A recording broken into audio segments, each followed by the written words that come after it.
As vozes do porão. Meus pais sempre quiseram sair da cidade.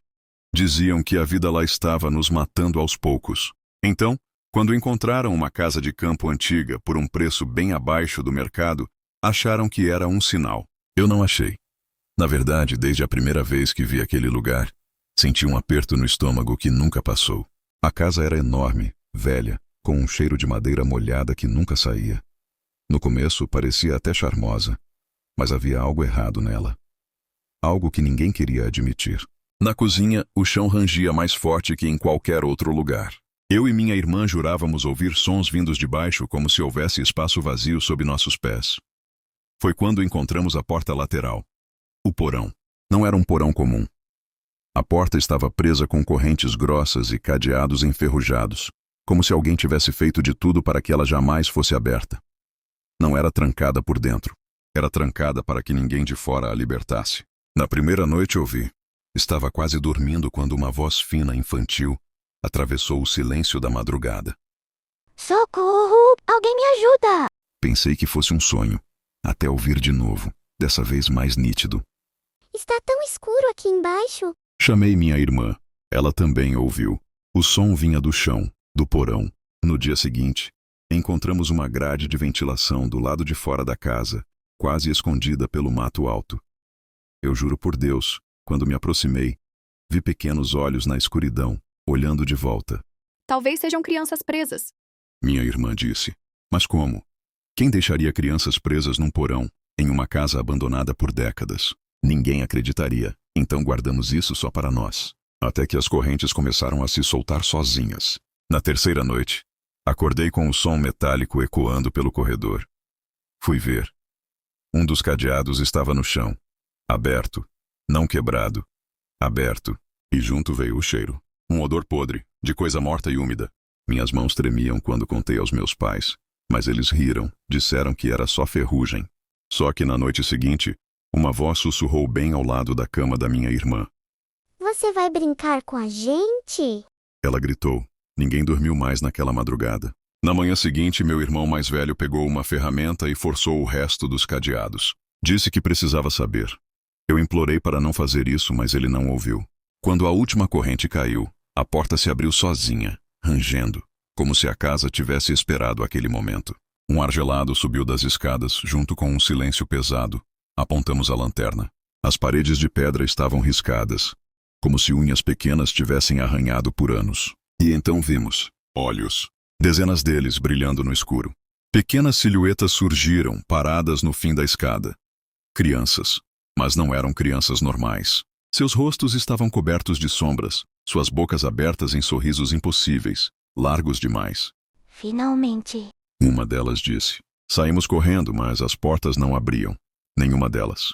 As vozes começaram a se multiplicar, vindo de todos os cantos da casa. Risadas infantis, cantigas distorcidas, e passos, muitos passos. Foi quando ouvimos a outra voz. Não era de criança. Era grossa, profunda, como um rugido arrastado. Libertem-me. Do fundo do porão, algo começou a subir. Não caminhava, não se arrastava. Parecia que o próprio escuro estava tomando forma, ocupando espaço, enchendo a casa. As crianças se ajoelharam diante daquilo. Meu pai tentou segurar a porta da cozinha, mas foi inútil. O frio invadiu cada canto. A luz apagou. Tudo o que restou foram gritos. E depois, silêncio. Depois daquela noite, eu deveria ter esquecido. Deveria ter deixado essa história enterrada junto com o resto da minha família. Mas eu não consigo.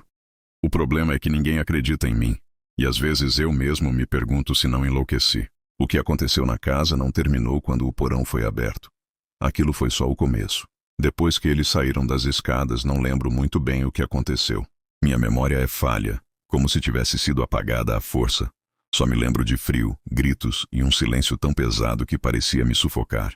Acordei dias depois, não sei quantos, deitado no meio da estrada de terra que leva até a vila. Sozinho. Minha família não estava lá, só eu. A polícia procurou, claro. Vasculharam a casa inteira. Disseram que não havia nada além de um porão úmido, vazio, sem correntes, sem sinais de luta. Eles não acreditaram em nada do que contei. Disseram que eu estava em choque, que inventei uma história para lidar com o trauma. Mas eu sei o que vi, sei o que ouvi. As vozes ainda me perseguem. À noite, no quarto da pensão onde estou ficando, ouço batidas suaves debaixo da cama. Às vezes, uma risada curta, fina, de criança. Já mudei de lugar 3 vezes, mas elas sempre me encontram. Ontem recebi uma caixa pelo correio. Não tinha remetente. Dentro havia um cadeado enferrujado, exatamente igual ao que trancava o porão da casa. E um bilhete escrito com letras tremidas quase infantis. Você nos libertou, agora somos parte de você. Desde então tenho pesadelos todas as noites. Sonho que estou descendo aquelas escadas outra vez, mas desta vez não consigo acordar. Cada degrau que desço, mais frio fica, e as vozes se aproximam, chamando meu nome. Se eu desaparecer, já sabem o motivo. Não procurem por mim. E, pelo amor de Deus, se um dia vocês encontrarem uma casa com o porão trancado por correntes, não cometam o mesmo erro que eu, porque as correntes não estavam lá para prender algo dentro. Elas estavam lá para nos manter do lado de fora. A cozinha da casa 47. Era fim de tarde quando Clarice recebeu a chave da casa que havia alugado sozinha. Uma pequena residência antiga, em uma rua quase deserta nos arredores de sua cidade. O preço estava abaixo do esperado, e o corretor só pediu que assinasse os papéis sem fazer muitas perguntas. Ela não se importou. Precisava de um lugar barato e silencioso para escrever sua tese. Assim que entrou, percebeu que havia algo estranho. As paredes da cozinha, em especial, estavam impregnadas de um cheiro adocicado e enjoativo, como açúcar queimado misturado com ferrugem. Clarice pensou em mofo ou tubulação velha, mas quanto mais tempo passava naquele cômodo, mais sentia que o odor não vinha das paredes, vinha de algo que ainda estava lá dentro. A cozinha era o cômodo mais espaçoso da casa, mas parecia estar em estado de abandono. O piso de cerâmica tinha manchas que jamais saíam, por mais que esfregasse. O fogão antigo, embutido em uma parede, tinha marcas negras que lembravam mãos chamuscadas. No canto, uma geladeira enferrujada ficava ligada e desligada sozinha, embora estivesse sem energia elétrica nos primeiros dias. Clarice não ligou no início. Coisas velhas. Pensou. Mas na primeira noite, ao se levantar para beber água, ouviu o som metálico de panelas batendo. Congelou no meio do corredor. Não havia ninguém além dela. Com passos cautelosos, aproximou-se da cozinha. As luzes da casa estavam apagadas, mas o ambiente era iluminado pelo luar que entrava pela janela. O que viu fez seu estômago revirar. Todas as gavetas e portas do armário estavam abertas. As panelas balançavam sozinhas, tilintando como se alguém tivesse mexido nelas. Assustada, Clarice correu para o quarto e trancou a porta. Passou a noite em claro, com o coração disparado. No segundo dia, durante a limpeza, ela encontrou algo atrás da geladeira. Um caderno de capa preta, respingado de gordura e manchas marrons já secas. Folheou-o com receio. Eram anotações antigas, todas relacionadas a receitas. Mas entre ingredientes e modos de preparo, havia frases perturbadoras. O cheiro do sangue não sai da panela. Eles ainda gritam enquanto corto. A cozinha precisa comer todas as noites. Clarice sentiu um arrepio percorrer sua espinha. Achou que era algum tipo de brincadeira macabra de antigos moradores. Mas quando virou a última página, encontrou algo escrito com pressa, em letras tortas. Não cozinhe à meia-noite. Ela vem comer junto. O coração de Clarice disparou. Ela. Quem? Nos dias seguintes, o ambiente foi ficando insuportável. Sempre à noite, Clarice ouvia talheres se arrastando, facas raspando no balcão, e às vezes sentia cheiro de carne crua se espalhando pela cozinha. Certa vez, ao abrir a porta do cômodo de manhã, encontrou a tábua de cortar carne encharcada de um líquido escuro. Não tinha coragem de tocar. Jogou a tábua fora, mas na noite seguinte havia outra, idêntica, no mesmo lugar. O pior aconteceu no quarto dia. Clarice adormeceu no sofá e acordou com o som de alguém cortando algo. Olhou para a cozinha e viu uma silhueta curvada sobre o balcão. Era uma mulher. Ou algo que já tinha sido uma. Sua pele parecia derretida, como gordura quente. Usava um vestido de cozinha, rasgado e coberto de manchas secas. Seus braços se moviam com precisão, segurando uma faca enorme que cortava pedaços de carne invisível. Cada golpe ecoava pela casa. Clarice não conseguia se mover. Quando finalmente piscou, a figura sumira. Mas a faca continuava no balcão, gotejando algo que não deveria estar ali. Apavorada, Clarice tentou procurar explicações. Na manhã seguinte, conversou com um vizinho idoso que observava a casa há dias. Você está morando na 47? Ele perguntou, franzindo o senho. Sim. Algum problema?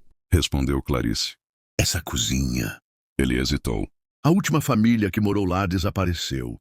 Dizem que a mãe passava noites inteiras cozinhando, como se fosse possuída. Os vizinhos ouviam gritos e cheiro de carne queimada. Até que um dia, todos sumiram. Só a cozinha ficou. Clarice gelou. O que aconteceu com ela? O velho olhou diretamente para ela. Dizem que a cozinha não deixou sair. Naquela noite, Clarice decidiu que dormiria fora, mas algo a prendeu dentro de casa.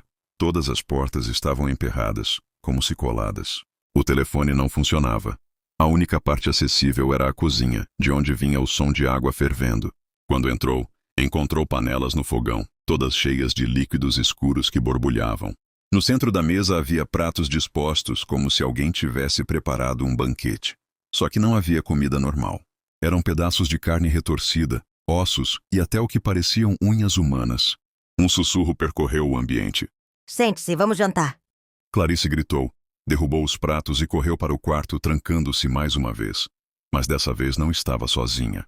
A mulher derretida estava lá, em pé, com o rosto colado ao dela, murmurando. A cozinha tem fome. Você vai alimentá-la. Nos dias seguintes, Clarice já não comia, não dormia. Apenas vagava pela casa, sentindo que o cheiro doce e podre da cozinha tomava todos os cômodos. Às vezes, acordava de madrugada sentada à mesa, com talheres na mão, diante de pratos que não lembrava de preparar. No 7º dia, ela desistiu de lutar. Pegou o caderno preto, abriu uma página em branco e escreveu. Se você encontrou este diário, saia enquanto pode. Não cozinhe à meia-noite. Não entre na cozinha. Naquela noite, vizinhos ouviram gritos vindo da casa 47. O cheiro de carne queimada se espalhou por toda a rua. Quando a polícia entrou no local dias depois, a casa estava vazia. Nenhum sinal de Clarice. Apenas o caderno sobre a mesa, ao lado de pratos sujos e panelas fervendo sozinhas. A cozinha, porém, estava impecável, como se tivesse acabado de ser limpa para o próximo morador. Dizem que a casa 47 ainda está de pé. E que, se alguém ousar cozinhar à meia-noite, ouvirá a faca deslizando sobre a tábua. E, se não servir a refeição, você será a refeição. O banheiro do 3º andar. Todo colégio tem suas lendas, mas no Colégio Estadual Santa Helena, a mais temida de todas era sobre o banheiro do 3º andar. Ninguém queria usá-lo, e os poucos que ousavam não ficavam lá dentro tempo suficiente para confirmar se as histórias eram verdadeiras. Diziam que, à noite, era possível ouvir passos, arrastar de correntes e o choro de uma menina. O banheiro ficava em um corredor mais afastado, perto da antiga sala de artes. A porta sempre rangia quando alguém a empurrava, e o cheiro de mofo misturado com desinfetante barato parecia nunca desaparecer. Os espelhos estavam manchados e as pias enferrujadas. Era como se o tempo tivesse parado lá dentro. Eu, Mariana, aluna do 2º ano, nunca liguei muito para histórias de fantasmas. Sempre fui do tipo cética, que precisa ver para acreditar. Mas naquele outono, minha curiosidade me levou a um limite que jamais imaginei atravessar.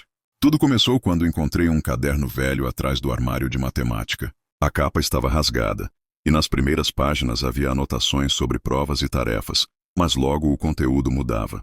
Eram relatos assustadores, escritos por alguém chamado L.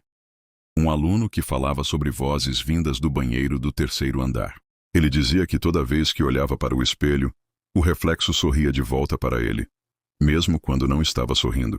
A última página do caderno dizia: se você entrar no banheiro às 6 da tarde, acenda a luz, feche a porta e repita 3 vezes.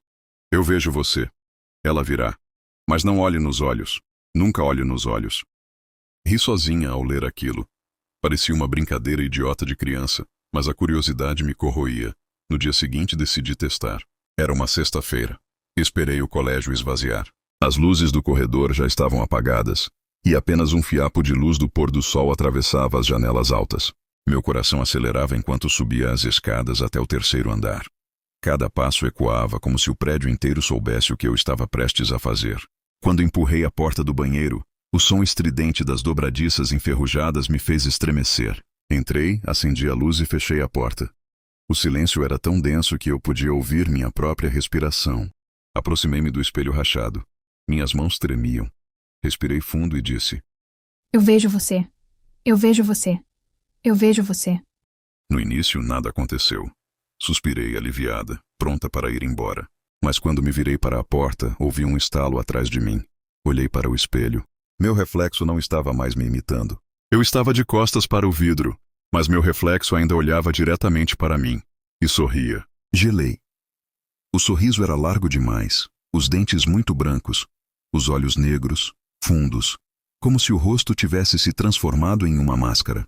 O vidro começou a embaçar sozinho, formando marcas de dedos que se arrastavam por dentro, como se algo estivesse preso no outro lado, tentando sair. Corri para a porta, mas ela não abria. Puxava a maçaneta, chutava, socava e nada.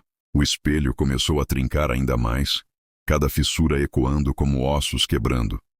Então ouvi a risada. Era uma risada fina, infantil, mas ao mesmo tempo arranhada, como se viesse de uma garganta podre. Você olhou? Sussurrou uma voz. Apaguei. Acordei no corredor, já de madrugada, com a porta do banheiro aberta atrás de mim. Ninguém soube explicar como fui parar ali. Disse que tinha passado mal, e a versão colou. Mas dentro de mim eu sabia. Havia algo naquele banheiro. Passei os dias seguintes pesquisando em arquivos velhos da escola, conversando com a bibliotecária, até que descobri uma história esquecida. Na década de 1970, uma menina chamada Laura desapareceu dentro do colégio. Segundo os registros, ela era constantemente vítima de bullying. Os colegas a trancavam no banheiro do terceiro andar, zombavam de sua aparência e a deixavam lá por horas. Um dia, ela não saiu. A versão oficial dizia que Laura simplesmente fugiu de casa e nunca mais foi encontrada. Mas os boatos entre os professores antigos diziam outra coisa, que ela foi encontrada dentro de uma das cabines, enforcada com a própria gravata do uniforme. Desde então, o banheiro foi fechado várias vezes para manutenção, mas sempre reaberto, como se o colégio tentasse abafar a história. Eu deveria ter parado ali. Qualquer pessoa sensata teria parado, mas algo me chamava de volta.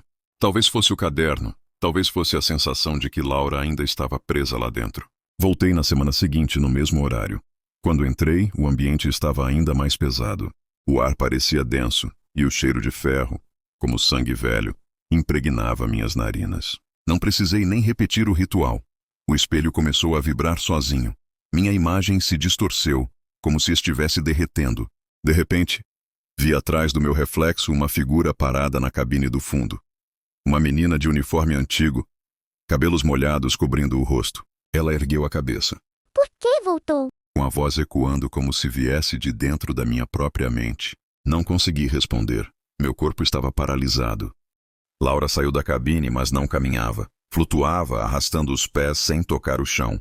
Aproximou-se do espelho, e meu reflexo deixou de ser eu.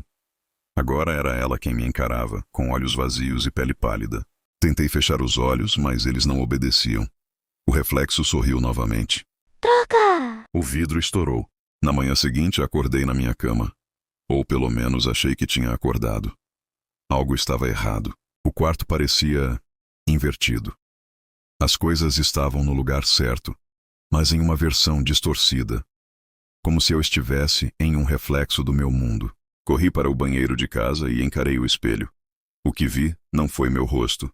Era Laura. Ela estava no meu corpo, sorrindo. E eu estava presa dentro do vidro, batendo desesperada, sem que ninguém pudesse ouvir. Gritei, mas do lado de fora, só silêncio. Vi meu corpo, ou melhor, Laura no meu corpo, ajeitar o cabelo, sorrir e sair do quarto. E eu fiquei ali, no reflexo, prisioneira. Se você estudar no Colégio Estadual Santa Helena, nunca vá ao banheiro do terceiro andar depois das 6 da tarde.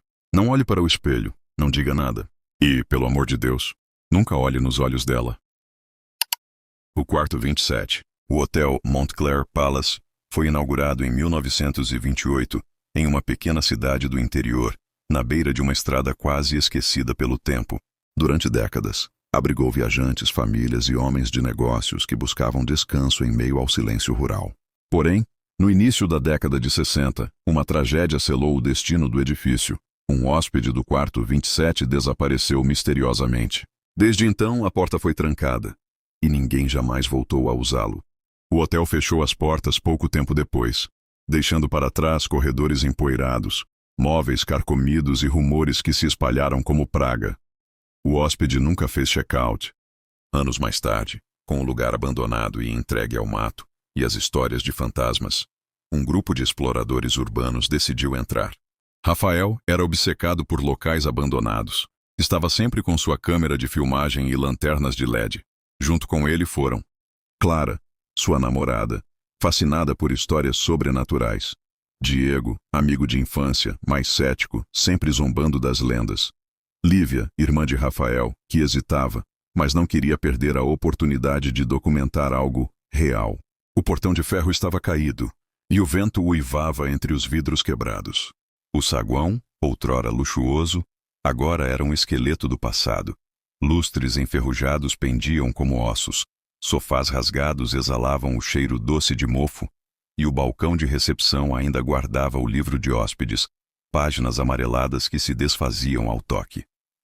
No meio da noite, iluminados apenas pelas lanternas, eles começaram a explorar os andares superiores. A cada passo, o rangido do assoalho ecoava como se o prédio se lembrasse de cada visitante.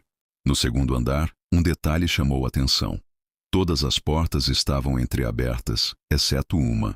A porta do quarto 27 estava intacta, fechada com correntes antigas e um cadeado enferrujado. É esse. Sussurrou Clara, com os olhos brilhando de excitação. O quarto do desaparecido. Rafael filmava tudo, aproximando a câmera da madeira gasta. Gravuras estranhas, quase como riscos de unhas, marcavam a superfície da porta. Isso é coisa de filme de terror barato. Zombou Diego, mas ele mesmo deu um passo atrás. Rafael puxou da mochila um pé de cabra. Após alguns minutos de esforço, as correntes se romperam com um estrondo metálico que ecoou pelo corredor. A porta rangeu ao ser empurrada, revelando o quarto que permanecera selado por mais de meio século. O ar dentro era pesado, quase sólido, como se ninguém respirasse ali há décadas. O cheiro de mofo e ferro oxidado era sufocante. A luz das lanternas revelou móveis cobertos de poeira, uma cama de ferro com lençóis apodrecidos, uma escrivaninha com papéis borrados pelo tempo, um abajur quebrado. No canto, 3 malas empoeiradas ainda esperavam para serem abertas, com etiquetas de couro onde mal se distinguiam iniciais apagadas. Mas o que realmente os fez prender a respiração foi o som. Um farfalhar lento, como tecido se arrastando pelo chão. Vocês ouviram isso? Murmurou Lívia, agarrando o braço do irmão. Clara, em êxtase, aproximou-se da cama.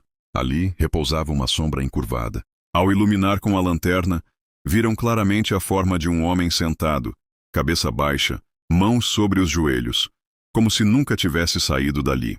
O grupo congelou. Diego, tentando manter a razão, deu um passo à frente.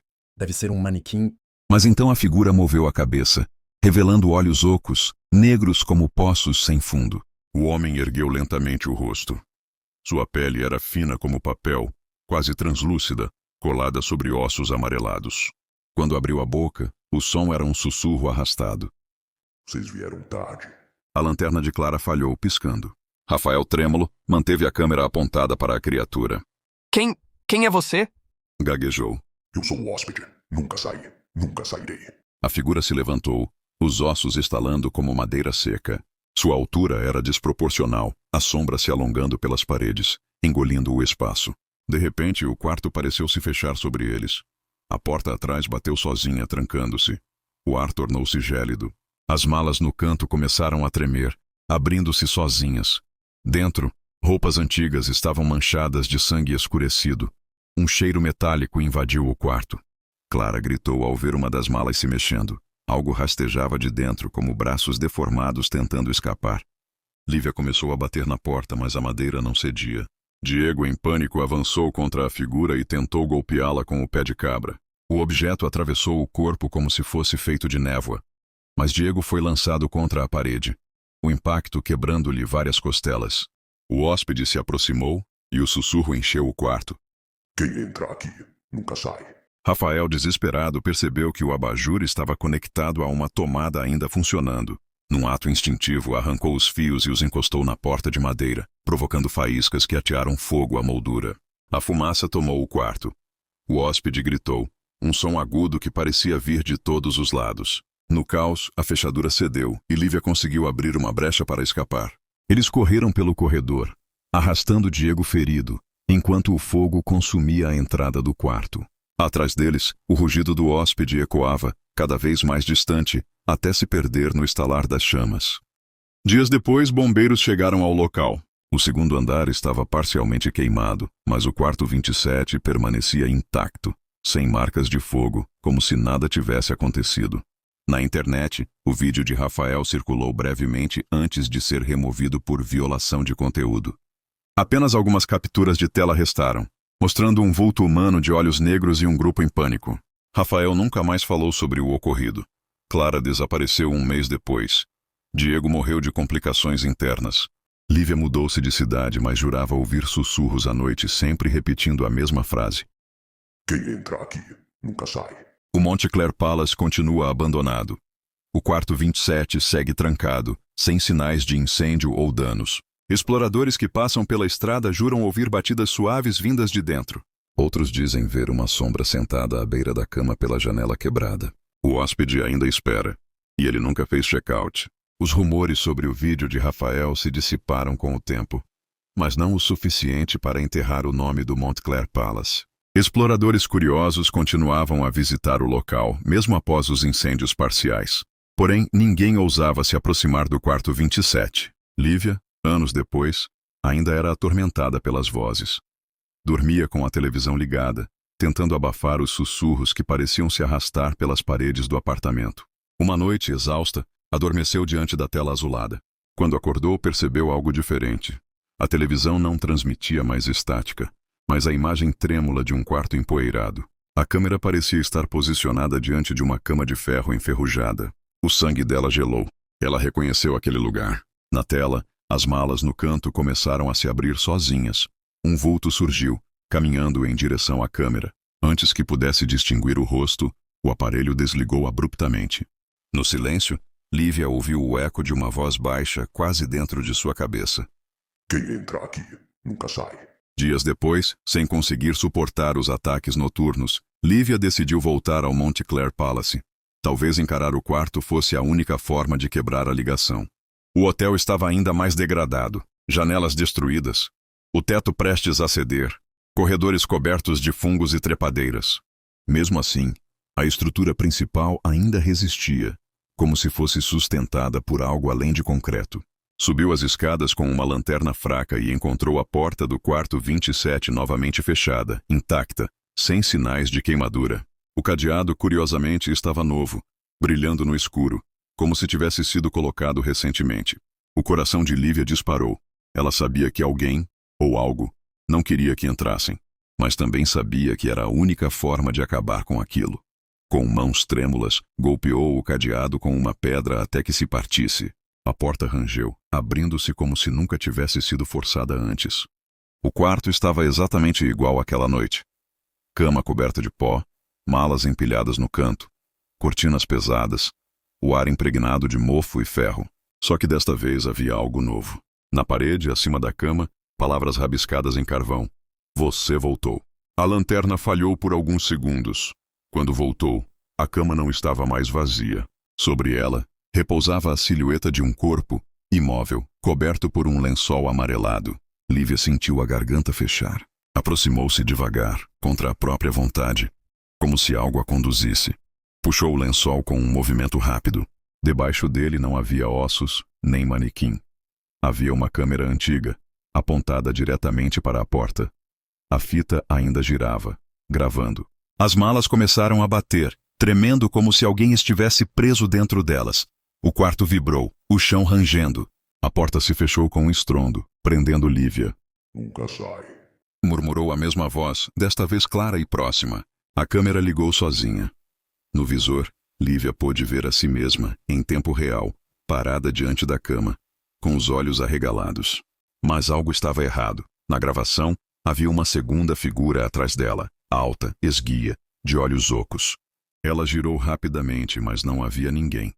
Quando voltou a olhar para o visor, a criatura estava mais perto, tocando-lhe o ombro. Um frio cortante percorreu seu corpo. Ela tentou gritar, mas nenhum som saiu. O quarto inteiro mergulhou na escuridão. Semanas depois, exploradores locais notaram que a porta do quarto 27 estava novamente trancada. Desta vez, com 2 correntes. Dentro, dizem que é possível ouvir batidas baixas contra a porta, como se alguém tentasse sair. Outros juram que veem uma mulher pela janela quebrada, acenando desesperada, apenas para desaparecer no escuro. O Montclair Palace permanece de pé, e o hóspede não está mais sozinho. Agora o quarto 27 tem uma nova inquilina. A última chamada. Eu nunca fui do tipo que acreditava em superstições. Sempre achei que coisas como coincidências ou números estranhos tinham explicações lógicas. Mas desde que comecei a receber as ligações todas as noites, sempre no mesmo horário, minha percepção mudou. Tudo começou em uma madrugada de terça-feira. Eu estava no meu quarto mexendo no celular, tentando matar o tempo, já que a insônia parecia ter virado minha fiel companheira. O relógio digital na cômoda marcava 3h33 da manhã, quando o toque estridente do celular ecoou no silêncio absoluto do apartamento. Era um número desconhecido. O coração acelerou um pouco, mas atendi. Alô? Do outro lado, silêncio. Por alguns segundos achei que fosse trote, mas então veio o som, um choro. Não qualquer choro, mas o meu choro. A respiração entrecortada, as palavras falhadas, implorando. Por favor, não saia de casa. Não, por favor. Engasguei. Reconheci a voz na hora. Era como se uma gravação minha estivesse sendo reproduzida, mas com uma carga de desespero que nunca imaginei ser capaz de emitir. A ligação caiu. Fiquei sentado na cama, encarando o celular com as mãos trêmulas. Talvez fosse algum aplicativo de pegadinha, pensei. Talvez alguém tivesse conseguido clonar minha voz de alguma forma.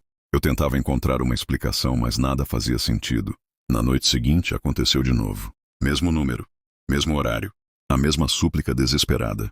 E na terceira noite, quando o toque me acordou, eu já estava esperando. Desta vez não desliguei rápido. Segurei o celular no ouvido e ouvi minha própria voz soluçando, implorando.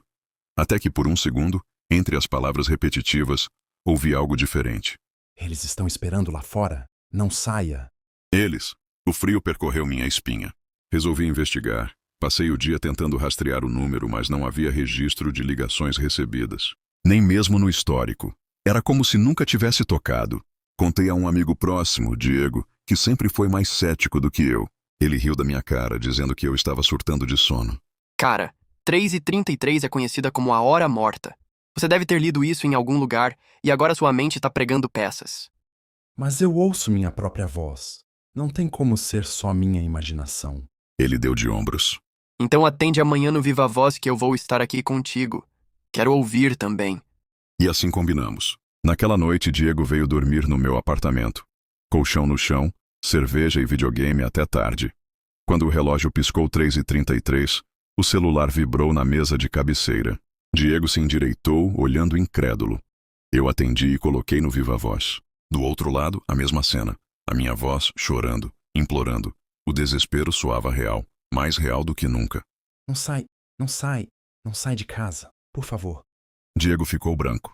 Quando a ligação caiu, ele me encarou sem palavras. Não riu, não debochou. Apenas pegou as chaves e disse que ia embora. Que merda foi essa? Perguntei tentando segurá-lo. Você ouviu, não ouviu? Ele só respondeu. Cara, isso não é normal. Você precisa descobrir o que é, mas eu não quero estar aqui quando descobrir. E foi embora. As ligações continuaram. Toda noite 3h33, a mesma voz, as mesmas súplicas, mas cada vez mais longas, mais intensas. A cada madrugada, parecia que eu estava ouvindo um pedaço do meu próprio futuro. Em uma das ligações, minha voz dizia: Eles estão perto. Se você abrir a porta, nunca mais vai voltar. Nunca mais. Eu não conseguia dormir. Passava os dias exausto, obcecado em encontrar um sentido para aquilo. Até que, em uma madrugada específica, algo mudou. A ligação veio. Mas desta vez, após alguns segundos de soluços e pedidos, a voz sussurrou algo novo. Olha pela janela. Congelado, levantei os olhos. A cortina do meu quarto estava entreaberta. A rua lá fora, silenciosa, e então eu vi uma sombra parada diante do meu prédio. Não se movia, não tinha forma definida, mas seus contornos pareciam pulsar contra a luz fraca do poste. O celular escorregou da minha mão. Passei o dia seguinte em estado de torpor. Queria acreditar que tinha sonhado, mas sabia que não. Quando a noite caiu, tomei coragem. Decidi que na próxima ligação responderia. Tentaria me comunicar com, seja lá o que fosse. O relógio piscou 3h33. O celular tocou. Atendi com a voz embargada. Quem é você? O que você quer de mim? Do outro lado, silêncio. Depois, o som do meu próprio riso nervoso. Era a minha voz mais distorcida, como se viesse de um lugar muito distante. Eu sou você, e você não devia abrir a porta. De repente, uma batida ecoou pela casa. Toque, toque, toque. Na porta da frente. O celular caiu no chão. Eu recuei até a parede, o coração disparado. As batidas continuaram, mais fortes, mais impacientes. Abra! Disse a voz pelo telefone, Eles estão esperando. mas em seguida o choro voltou. Não abra! Por favor, não abra!